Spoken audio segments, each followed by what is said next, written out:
Donc désolé, mon portable a sonné, donc j'en étais où? Euh, Alors ça c'est très important parce que j'en ai parlé à mon copain. Pourquoi on fume autant quand on est bipolaire? Oui, en tant que fumeuse impénitente, je confirme que ça fume sec dans les cliniques psychiatriques. Ce n'était pas une cour que vous aviez, mais un cendrier à ciel ouvert. Et pourquoi on fume beaucoup? Parce que la nicotine nous fait du bien, nous rassure, nous fait du bien au cerveau. Donc ne nous accablez pas si on fume. Euh...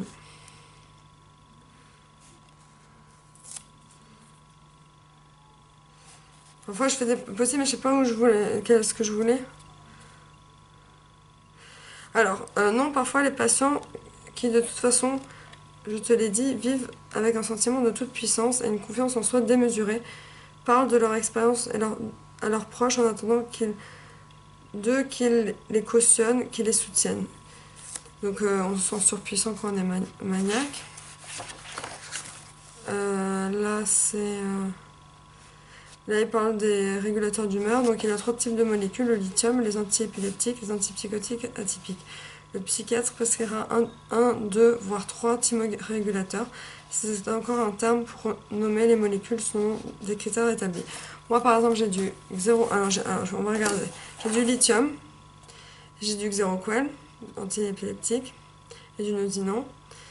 J'ai antipsychotique et antiépileptique, du Valium, et voilà, et puis du Levothyrox pour moi. Donc c'est ça. Voilà, moi j'ai 3 molécules. Euh,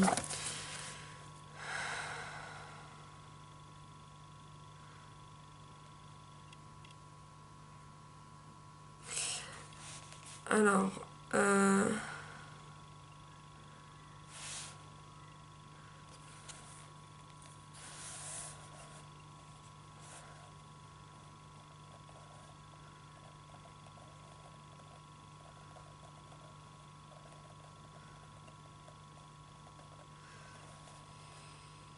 voilà, j'ai parlé comme. J'ai viens de lire quelque chose, mais je suis pas d'accord. Ils disent qu'ils donnent trop de sédatifs en France. Après, je sais pas si j'ai bien lu, hein, je suis un peu fatiguée, mais en bref, c'est. Voilà, voilà. Donc, elle dit qu'il y a trop de sédatifs en France, on en donne trop. Et le médecin il dit c'est faux, notre seul objectif est d'apaiser nos patients.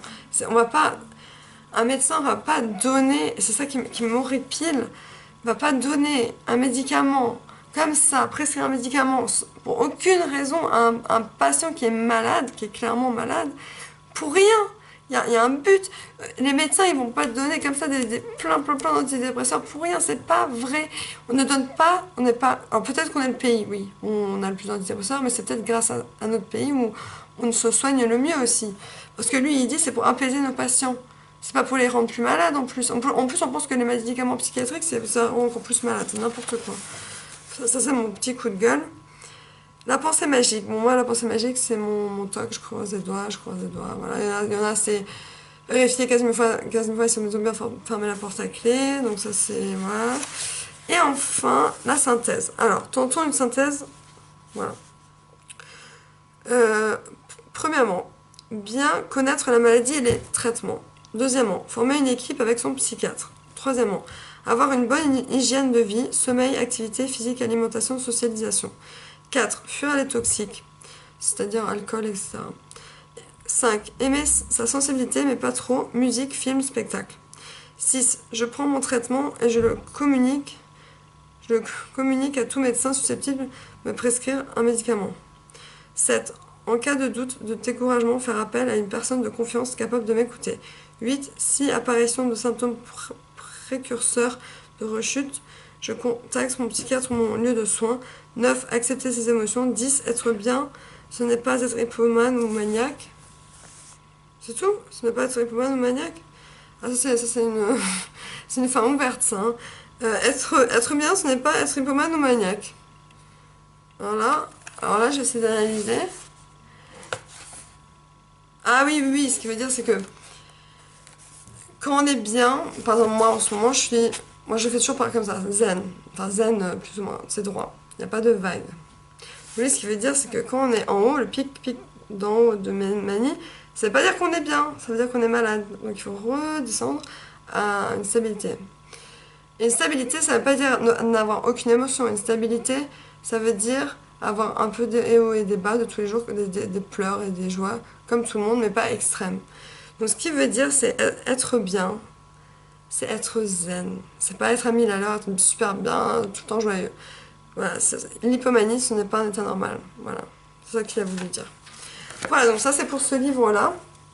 Pour celui-là, je voulais juste le début, parce que en fait, j'ai juste commencé à le lire là. Et je trouvais ça vraiment super super intéressant.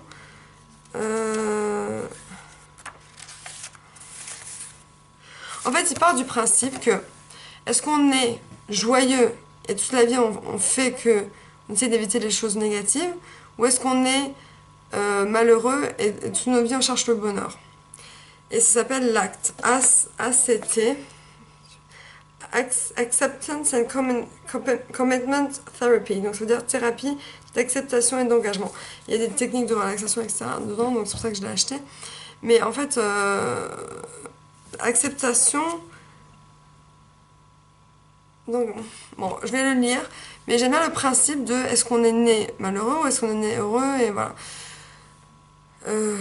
C'est la philosophie en fait. Voilà, voilà pour ces deux livres. Voilà. Je reviens juste vite fait sur le thème de la beauté de l'autre jour. Là, je trouvais un magazine. Comme j'ai dit, je supporte plus les pubs où il faut mincir avec des gélules, etc. Et il y a juste une fille qui a dit changer quelque chose. Non. Mon mec et mes enfants m'ont beaucoup aidé, mais cela n'a pas été de tout repos. J'ai mis du temps pour m'habituer à être telle que je suis, du coup je n'ai pas du tout envie de recommencer le processus, même si c'est pour avoir une image plus flatteuse dans le miroir. C'est pour ça que je ne changerai rien. En fait, enfin moi aussi je dis qu'il faut pas regretter, genre quand on devient une femme, on devient une femme, on change de corps, tout le monde change de corps quand on grandit, donc ça c'est normal. Et voilà, et puis voilà. C'est juste pour revenir là-dessus vite fait. Parce que je l'avais pas dit, et qu'en fait il faut accepter aussi le fait qu'on grandit. Notre visage change, notre corps il change, c'est normal, c'est normal. Voilà, juste petite parenthèse. Sinon, ces deux livres, voilà. Je sais pas si vous arrivez à voir les auteurs, etc. Voilà. Voilà. Gros bisous!